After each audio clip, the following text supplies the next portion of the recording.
Gordon Hamlin made a splash late last year when he revealed that pension obligations in the state of Connecticut exceed all current estimates. His ability to untangle the knot on public pensions is one of the reasons CCM asked him to be on our Property Tax Reform Commission.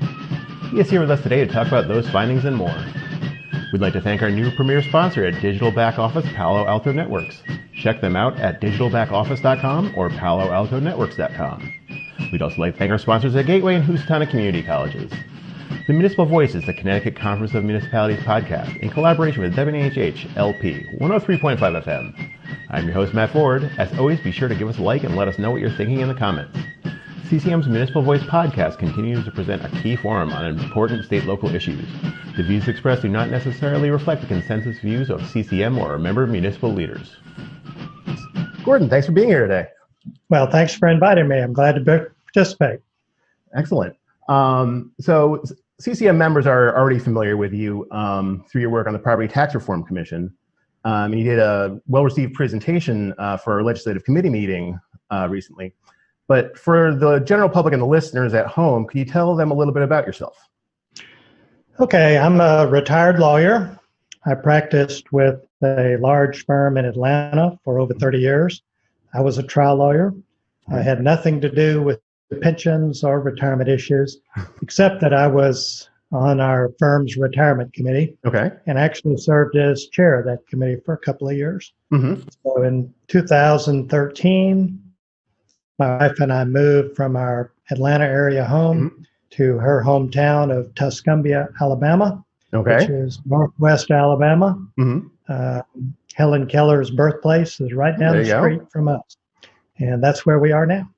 Oh, so you're coming from Alabama right now? Yes. Excellent. The wonders of the internet, right? Yeah, that's exactly. So after I retired from my law firm and we had moved, by happenstance, I learned of a MOOC, one of these massive open online courses. Massive online open courses, MOOC. Okay. MOOC, through the Stanford Graduate School of Business on the finance of retirements and pensions. Okay. So I thought, I've long been interested in these issues, so I signed up for it, along with 44,000 of my closest friends from all over the world. And at the end of the course, I was one of 5. Gordon Hamlin made a splash late last year when he revealed that pension obligations in the state of Connecticut exceed all current estimates. His ability to untangle the knot on public pensions is one of the reasons CCM asked him to be on the Property Tax Reform Commission. He is here with us today to talk about those findings and more. We'd like to thank our new premier sponsor at Digital Back Office, Palo Alto Networks. Check them out at digitalbackoffice.com. I thought that was a pretty cool idea. When he revealed that pension obligations in the state of Connecticut exceed all current estimates. His ability to untangle the knot on public pensions is one of the reasons CCM asked him to be on the Property Tax Reform Commission. A fellowship at Harvard in a program called the Advanced Leadership Initiative, and miraculously I was selected. My story was there were 47 really amazing, accomplished people from all over the world. And then there was me, the retired lawyer from Tuscumbia, Alabama. So a lot of people think that public pensions are not sustainable and that we need to switch the entire system to a 401k based system, just as most of the private sector has done at this point. What thoughts do you have about that idea for municipal governments? Well, for starters, I sort of agree with the people who created the 401k. The Wall Street Journal ran an article about 3 years ago where they went back and interviewed all the people who had had a hand in creating the 401k. And to a person, all of those people who created the 401k regretted their role in doing this. Because they envisioned it as a supplement, a kind of a way for people to add to their retirement savings. In the retirement community, people talk about the 3-legged stool. Social Security, a pension, and then private savings. But what's happened in the private sector is the 401k has basically eliminated pensions. And that's not the original intention. That's what these people regretted. They're leaving with a 2-legged stool. They were hoping for a supplement, not a replacement out of this. But what it means is each person now has to worry about their longevity issues. Mm-hmm. In other words, if I'm going to live to be 95, you might be in trouble. I'm on my own. Yeah. And I've got to save during my working years as if I'm going to live to be 95. Mm-hmm. Because I can tell you from experience that as you get older, people worry incessantly about outliving their assets. There's lots of data about the 401k world showing that it works pretty well for the top 10% of earners because they can treat it. It does work well for some people, but not the other 90%. Not the vast majority. Okay. When I was on our firm's retirement committee, I watched some of my law partners really mismanage their own 401ks. And we had another plan called the HR 10 or a KEO plan. Mm-hmm. But by self-directing their investments, they always were chasing the highest yields, got there a day late, and they always sold at the bottom and, bought high, made terrible mistakes. So if these are well-educated people making these serious mistakes, what kind of chance does the average person have? And I say, not much. And so, as you say, that part of the problem is actually there's a little bit too much choice on the part of the person as far as how it gets invested in the 401ks? Well, it's, every person is not going to be Warren Buffett and be a pro investor. Yeah. So, expecting everybody to learn the ins and outs of the stock market and the bond markets is a fantasy. Yeah. It's never going to happen. So as something, perhaps, as we said earlier, that was intended as a supplement, maybe that makes sense for people to be able to try to do a little bit more. But, as the base level, everyone needs enough to live on. That's right. Last year, when you were speaking to CCM members, you said that the retirement liabilities in Connecticut were about $125 billion based on fiscal year 2018 numbers. How did you go about calculating that? Well, I took as a baseline the pension numbers from every municipality that has a pension plan. There are like 200 some odd local plans. There are some large state plans for the state employees, teachers' retirement system, the judges, and so forth, and then the municipal employees' retirement system. Okay. But I had to put all of those to a common discount rate in order to calculate the liabilities. Okay. So that meant that I needed to calculate the average duration of the liabilities. If you have a mature system with lots of old people, then your average duration might be 10 or 11 years. Okay. If you have a younger system, then your average duration of liabilities might be 14 years, something like that. The age at which they're allowed to retire kind of impacts that. That definitely impacts the duration of the liabilities, because if you retire at 60, you could live another 25, 30 years. Yeah. And then some of course are going to die earlier. So that, when I had all those numbers, then I could calculate based on a new discount rate. So what I chose was a 5-year average of a corporate AA bond yield. Okay. Straight from the St. Louis Federal Reserve. So I had everybody on a common discount rate and a very particularized average duration of liabilities. Okay. Then I could calculate the pension liabilities. I took the liabilities for post-retirement healthcare, often referred to as OPEB, other post-employment benefits. And then there are some pension obligation bonds that are outstanding. Something like 6 or 7 municipalities have some outstanding. And then there's about $2 billion for teachers' retirement system.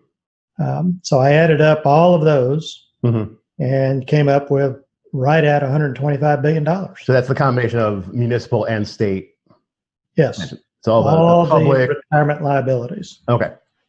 both for pensions and healthcare. And did you have you come up with any updates based on fiscal year 2019? Yes, I've gone through all of the audit reports that the municipalities have filed and the actuarial reports that state has filed and gone through the similar calculation. I've very refined the average duration of the liabilities down to every local plan. So it's very specific. And the updated discount rate over that 5-year period has actually gone up a little bit. But nonetheless, it's still rocking along about $125 billion. Okay.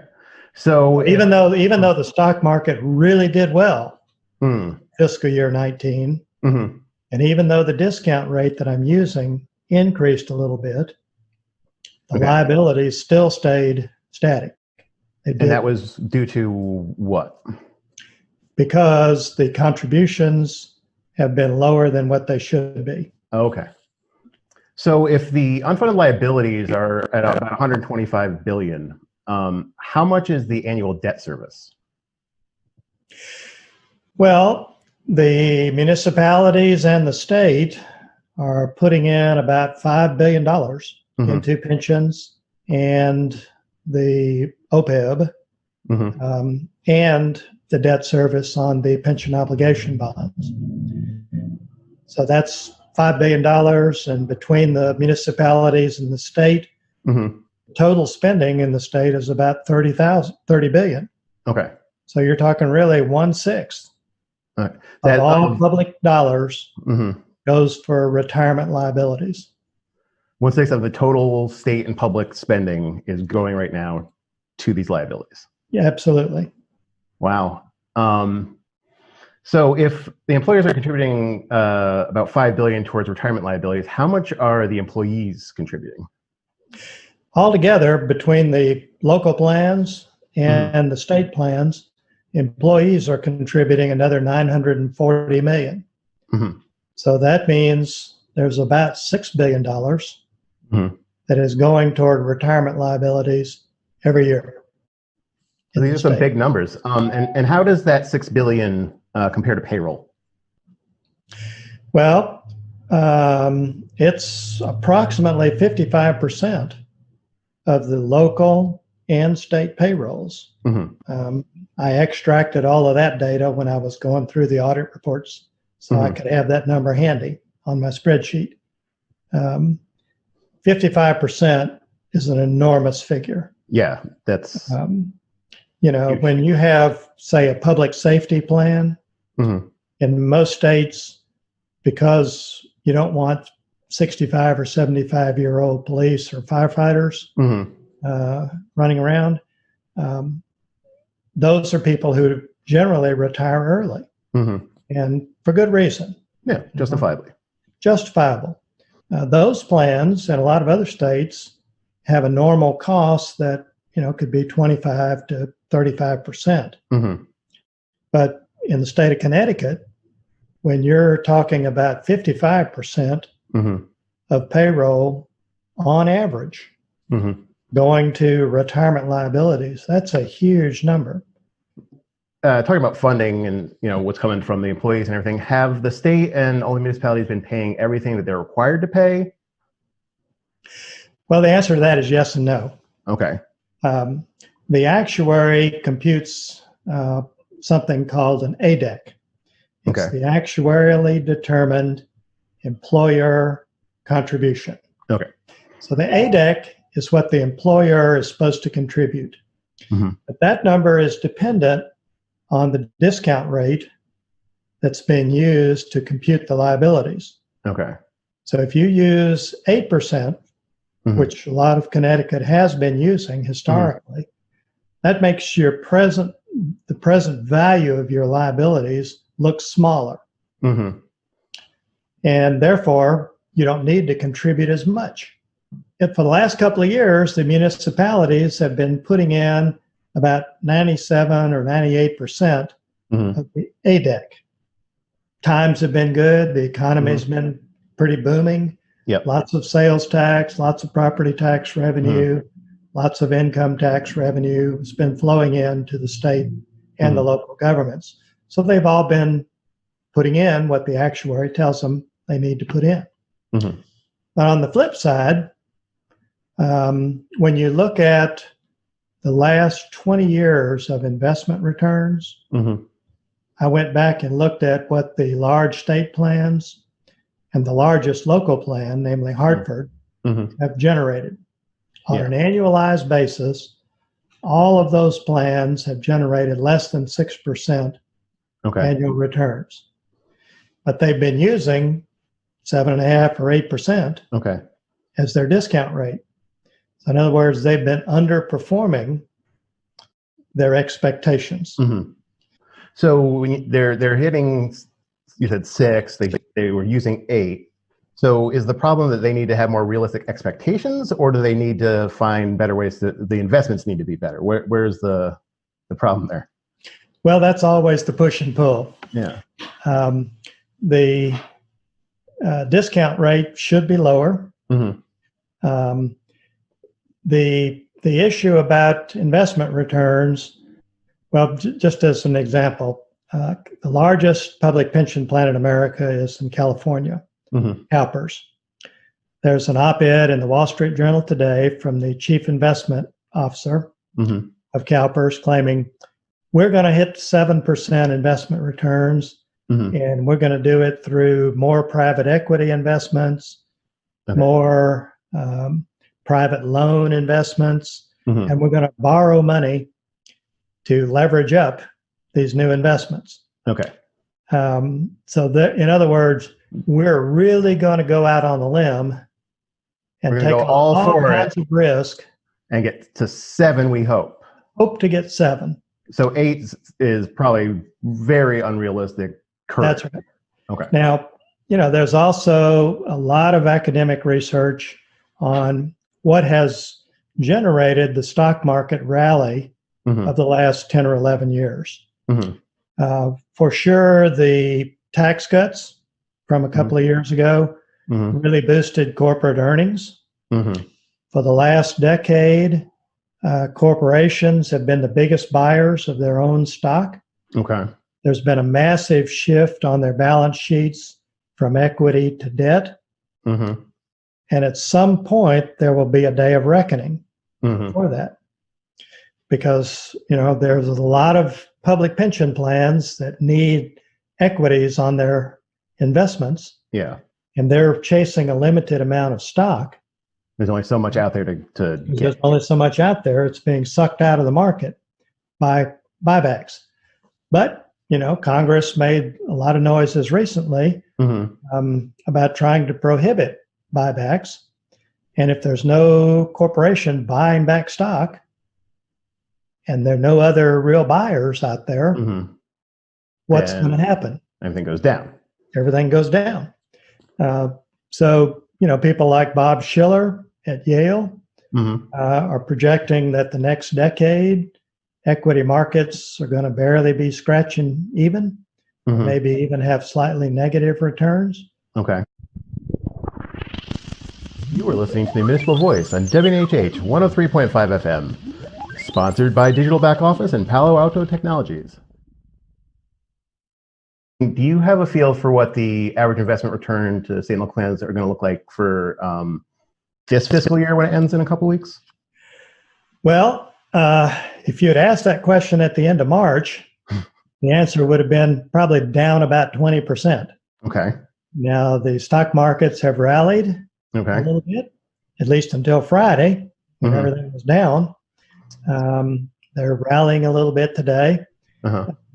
But what seems to have happened in the last couple of months is that retail investors, people like you and me, have been racing to open brokerage accounts and get into the market to buy on this big dip. So it's not been institutional buyers of stock in the last month or two. Seems to have been a lot of retail investors. And historically, in the stock market, that's an ominous sign. When the professionals are staying away and everyone else is trying to get in? That's right. Everybody's favorite investor is Warren Buffett.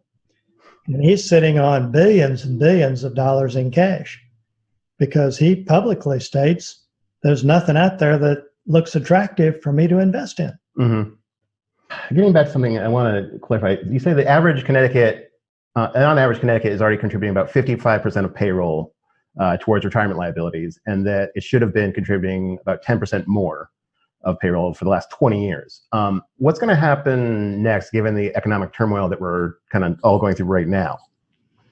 Well, it's no secret that sales tax revenue has taken a huge dip. Mm-hmm.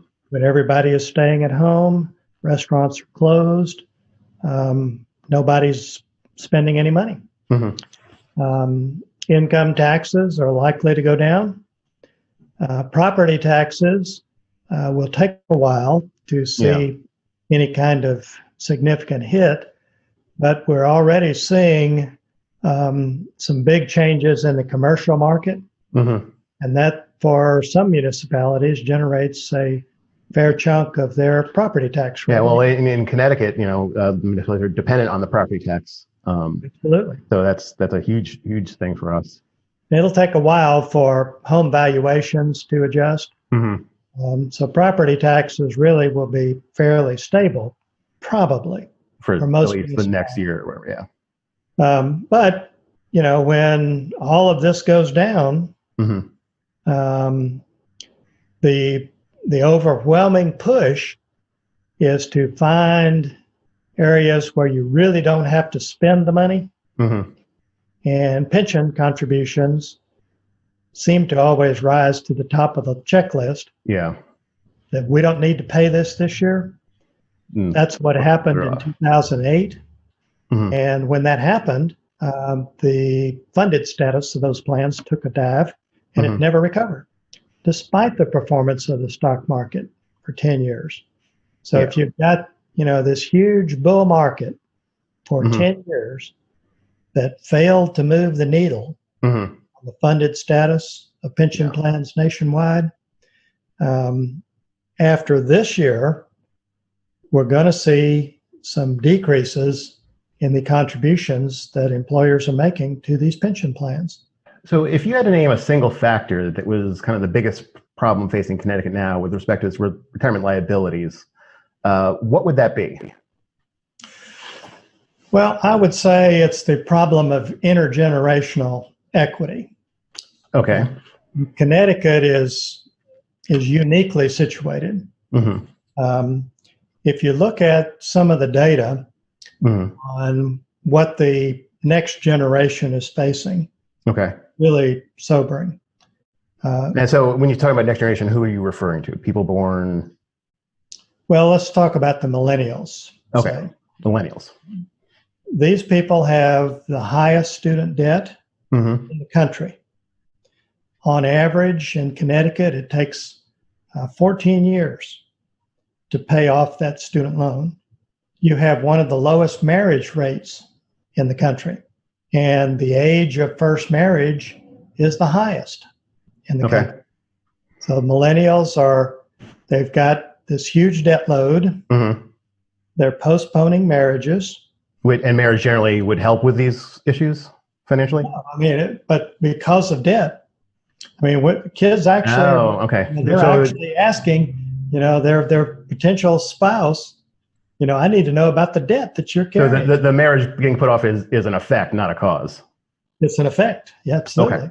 Then you look at home ownership rates. Mm-hmm. In Connecticut, you have a low home ownership rate to start with. Mm-hmm.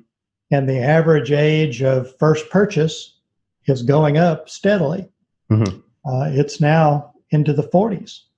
For first home purchases. Yeah. Wow. So you've got this huge debt because of student loans, mm-hmm. postpone marriage, mm-hmm. you postpone home ownership, you postpone purchasing of cars, mm-hmm. and you've got the third highest move-out rate in the nation. People leaving, okay. People leaving the state. And in 2015, that was a loss of income of $2.6 billion. Mm-hmm. Just gone. So that's income that would have been taxed, mm-hmm. would have generated income for the state. You have the sixth oldest median age Okay. of people. So you're an older state. We've got a lot of old people. The young people are not making enough money and they're moving. That's right. And they're burdened with debt. So these are the people who are being asked to pay this $125 billion unfunded liability for the retirement of us baby boomers. It's a terrible problem. And it's very acute in Connecticut. Yeah. And is that, you're from Georgia, you're in Alabama now, you said, is that part of what kind of got you interested in on the topic of Connecticut's problem? Because we unfortunately stand out in this arena? Well, when I finished my fellowship at Harvard, I set up my little nonprofit, Pro Bono Public Pensions. And we mean exactly that. We take no fee for services. We do ask to have expenses reimbursed. CCM has been generous about doing that. My thought was that states with kind of an average burden would have been the best targets to transition to a better model, shared risk model. But, chance experience that my wife had in the airport with somebody in California who, when my wife told her that I had been at Harvard studying about public pensions, the woman's immediate reaction was, oh, like Illinois, it's such a shame what, those people are going through. Yeah. Everybody knows that Illinois has got the worst pension problems in the country. And it just occurred to me that, well, maybe in those states that know they've got a big problem, maybe those are the target states that I ought to spend time on. The ones that already say, we have a problem, how do we deal with this? Yeah. Yeah, and in Connecticut, you are ideally situated, if you will. You've got a huge problem. Yep. You've got a well-educated populace that knows you've got a huge problem. Yeah. And you've only got 169 municipalities? 169, that's correct. 169. Your counties, for all practical purposes, are not players. Nope. So you've only got the local plans and the large state plans to deal with. Places like Pennsylvania have got 3,000 or more local plans. So comparatively, even though it seems complicated to us, it's a smaller state with less moving parts to try to sort out? That is exactly it in a nutshell. So it might actually be a little bit more feasible to make some of these changes happen because of our size. Right. You can be a leader in the clubhouse, if you will. It is more manageable to deal with your problems, even though they're huge. 125 billion is not chump change. No. You mentioned a little bit about this, but can you go more into what you think would be a good alternative to switch to from the 401k system? Like what kind should Connecticut be shooting for? There are several really good models out there. These are plans that share risk among taxpayers, employees, and retirees. The most advanced model is in New Brunswick, the province of New Brunswick. Canada, okay. About 6 years ago, they transitioned to their new shared risk plans. They have done fabulously since then. They started off with some unfunded liabilities, but they have built up, so they now have over 100% of their liabilities covered if they had to liquidate tomorrow. Okay. But with the system that they use called an open group funded method, where they're looking at the present value of contributions that are higher than the so-called normal cost. They're actually funded at more than 130%. And that's calculating their liabilities with a discount rate of 4.75%. Yep. So even after the huge market declines in March, they were fine. They were going to keep paying COLAs. They were going to keep subsidizing early retirements, with lower discounts than people would otherwise have to pay, they were fine. Okay. Among the American states, Wisconsin retirement systems is the best. Mm-hmm. They also were going to be 100% funded using a discount rate of, I think the latest was about 5.4%. Okay. This year, or at least as of 2019. Mm-hmm. But, these plans are all doing well. And for example, in New Brunswick, when they transitioned, mm-hmm. they moved to longer working careers. Okay. But they had a transition into that so that somebody who was, say, a month shy of retirement didn't suddenly get told they have to stick around for a few years. That's right. Okay. Generally, for most people, it became 65. Okay. And public safety people, police and firefighters, it became 60.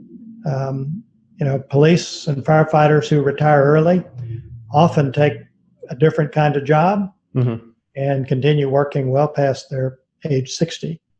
So there are lots of opportunities. There are lots of ways to structure it.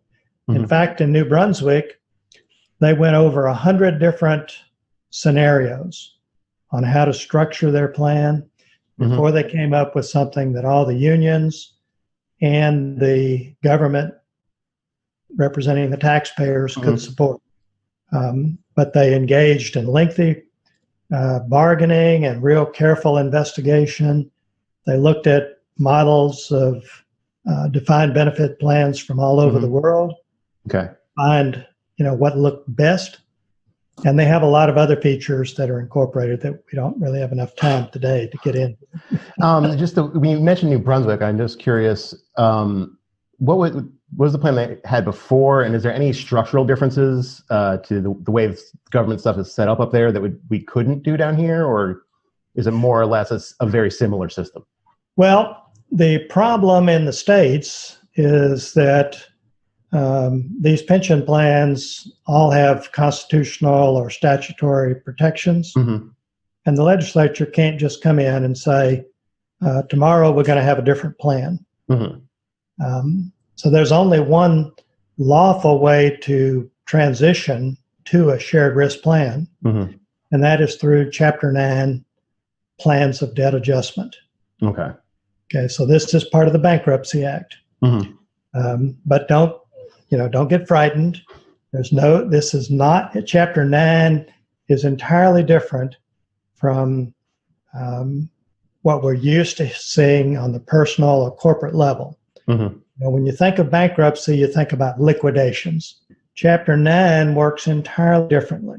This can only be done by a municipality or county that has been specifically authorized by the state to use Chapter 9. Okay. It's entirely voluntary. The bankruptcy judge can't, change the tax rates, can't order, big changes. He can only approve or disapprove a plan that the municipality submits. Okay. The way this would work is you would go through the same kind of negotiations that New Brunswick did, get all the stakeholders together, work diligently with an actuary and a lawyer to come up with a new model that people could agree upon. You would take that new model to the legislature, say, here's what we've agreed on, enact this.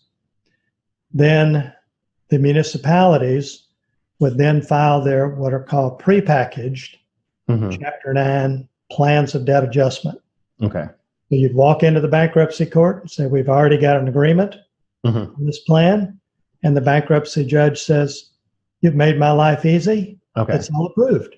So by the time something got past the legislature to the judge, it would kind of be paperwork sign-off sort of stuff. It's the challenge is the public will in the legislature. There would be no further litigation. That would be the end of it. Yeah. Now, for the state plans, for CSRS in particular, that's different. These are direct state employees. And as of this moment in time, states cannot use Chapter 9. They can't declare bankruptcy. So municipalities can, but the state cannot. That's right. Okay. They've had the option since the 1930s. Okay. But it was only because of the Great Depression that Congress began to authorize Municipalities, that's broadly defined, can be a county, anything, a political subdivision that the state authorizes, use Chapter 9. Unless Congress appropriates a lot of money for states and local governments, collectively, they've asked Congress to appropriate $750 billion. And you may have heard about the bill that the House passed, which I think it was about another $3 trillion, some of which was authorized a lot of money for states and local governments. The Senate so far has not acted on any of that. This is an opportunity that the Senate could take advantage of to allow states to use Chapter 9 to adjust their retirement liabilities. Yeah. If Congress wanted to do that, it would be constitutional. So originally it came out of the Great Depression, and now that we're facing another kind of big problem right now, this might be a time when there needs to and will be maybe some more forward motion on some of these things. Yeah, there have been a number of people who have suggested that Congress attach conditions to whatever monies they appropriate for states and local governments. Yeah. And that could take a variety of forms. But you also have to remember that in Chapter 9, the creditors, the employees and retirees, get to vote. Okay. And they have to approve a plan before the bankruptcy judge can approve it. So if you say, well, I want the state of Connecticut to impose a 401k world, all of its pension plans, with the market doing what it's done, how many employees and retirees are going to say, are going to vote for that? Sign me up for a 401k. So that's not going to happen. You have to have a plan that people can look at and say, that's a solid plan. This makes sense. Understand it. It makes sense. It is going to be more secure. And that's the New Brunswick or Wisconsin model. All right. So one other thing I wanted to touch on is some of the other things that are tied to this that we might not think of. So I know last year we also had a big controversy in Connecticut about how to pay for highways. Is there a relationship between things like that and the pension debt problem? Well, it's real interesting that you put it that way, because $125 billion liability. And I thought, he's been reading my stuff. So yeah, you've got a huge infrastructure problem in Connecticut. And you've got a lot of education and healthcare spending that is also staring you in the face. Here's some more statistics. 59% of your bridges are over 50 years old. The American civil engineers say you need another $30 billion for roads over the next 30 years. And that's before we even get to education and healthcare. So if you're spending 1/6 of all your dollars on retirement issues, there's a crowding out that's just not money left over for all these other things. There's no money left over. And when you're looking at substantially decreased sales, income tax revenue this year, even things like hotel occupancy taxes, nobody's been staying at hotels. Think about what happened with Disneyland out in California. City of Anaheim, all of a sudden, had no hotel occupancy tax revenue. Yeah. They've taken huge hits. Now, you're not as much of a tourist destination as Disneyland. But we do have the casinos. We've got the shoreline is beautiful. A lot of You've got plenty of hotels in Connecticut. All of them have been suffering in this pandemic. So all of these issues are interrelated, and there's only so much money to go around. Everybody wants security, and a retiree wants to know that what he's been or she has been promised in the way of a pension is going to be paid. And a current employee wants to know that when I retire, I'm going to be protected. And people who are paying income taxes want to know, is this problem going to be solved? Yeah. And so far, they're not seeing that on the horizon. So that brings us back to this intergenerational equity issue. And for me, that's the overwhelming one. Yeah. But everybody's got to understand this is a big problem, and it's not going to be solved with just one segment of the population bearing the entire sacrifice. The leaders in Connecticut, what do they need to focus on in the future? Well, I think the concept is going to have to be shared sacrifice. Mm-hmm. And if everybody understands it's being done in a fair way, that means all stakeholders participating in solving the problem. You've got a long history of collective bargaining, and that should be harnessed here. You know, what I'm suggesting is that employees and retirees and taxpayers, public representatives, all need to be involved in the negotiating process. And it's not going to be something that you negotiate overnight. Just like in New Brunswick, it took them months and months and months of hard work and lots of calculations and lots of proposals before they came to something that everybody could live with. When they finally got that solution, the union members were there in the legislature celebrating with the conservative prime minister. Probably none of them voted for, but they were all celebrating because they knew they had achieved something really remarkable and that was fair at bottom line. So basically, the leaders need to make sure that all the important people, all the people involved are given a seat at the table, and they need to be prepared to sit down, and it's going to take some work. It's going to take a while. Everybody knows this is a huge problem. And unless the directive is given, we've got to solve this problem. Let's get started. Let's get the people together and come together to find a solution. That's the initiative that needs to take place, at least in my humble opinion, as an outsider from Tuscumbia, Alabama. Well, sometimes the outsider opinion is good. You know, someone that's not directly involved like we are on a daily basis to really say, no, this is really a problem. I'm not a taxpayer in Connecticut. I'm just an independent observer. I've tried diligently to study the legal aspects of all this, the structure of the pension plans.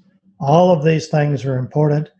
When I was a practicing lawyer, you know, there were three areas of law that I did not touch: family law, criminal law, and bankruptcy law. But now I've had to learn something about Chapter 9 in the Bankruptcy Act, which actually very few lawyers ever come across.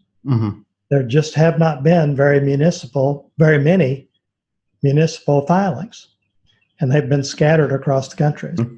So in the large law firm environment, there are not many people who do work on public pensions. There are not many who do work on Chapter 9s. So it's a kind of slim bench from which to draw. Well, I'd like to thank you for being on the show today. It's been my pleasure. Thank you for inviting me. Thanks to our premier sponsor, Digital Back Office Palo Alto Networks, which you can check out at digitalbackoffice.com and paloaltonetworks.com. Also thanks to Gateway Community College and Housatonic Community College. Learn more about them at gatewayct.edu and housatonic.edu. The Municipal Voice is a co-production by CCM and WNHH 103.5 FM. Kevin Maloney is our executive producer, Christopher Gilson is our producer, Harry Draws on the boards, and I'm Matt Ford, your host. Be sure to check us out on Facebook and give us a like, and watch out for our CCM chat series on our YouTube page.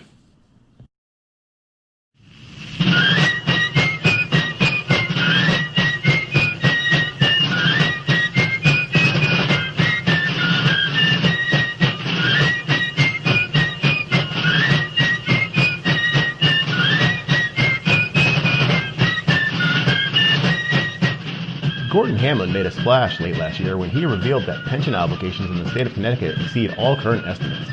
His ability to untangle the knot on public pensions is one of the reasons CCM asked him to be on our Property Tax Reform Commission. He is here with us today to talk about those findings and more. We'd like to thank our new premier sponsor at Digital Back Office, Palo Alto Networks. Check them out at digitalbackoffice.com or paloaltonetworks.com. We'd also like to thank our sponsors at Gateway and Housatonic Community Colleges. The Municipal Voice is the Connecticut Conference of Municipalities podcast in collaboration with WNHH LP 103.5 FM. I'm your host, Matt Ford. As always, be sure to give us a like and let us know what you're thinking in the comments. CCM's Municipal Voice podcast continues to present a key forum on important state-local issues.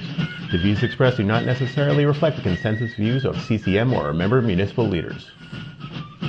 Gordon, thanks for being here today. Well, thanks for inviting me. I'm glad to be